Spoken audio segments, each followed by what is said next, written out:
depression and anxiety are really flip sides of the same coin.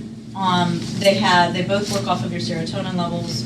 The depression, you kind of go into a lull. The anxiety, you go into a little bit of a high. So anybody who has anxiety knows that after a day of intense anxiety, the following day you're exhausted and you're feeling somewhat depressed.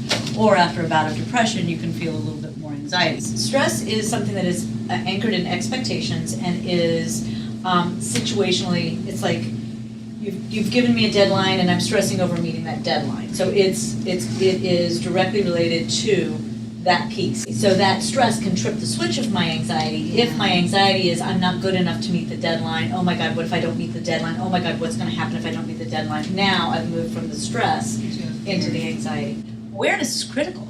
Once you understand and you're aware of what it is you're dealing with, now you can take the steps necessary for the healing. If you're struggling with some anxiety or depression in some way, how do you get from there back to your place of peak performance? No matter what it is you're experiencing with anxiety or depression or anything else that is upsetting you, it is a challenge in this life. And I want you to think this is only a challenge.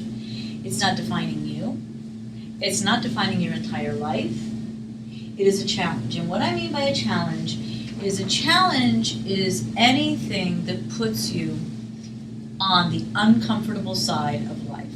When I look at each challenge that is presented in a person's life, I want to look at how we're going to master it, not how we're going to live with it, not how we're going to manage it. I don't even manage stress. I work to move beyond it.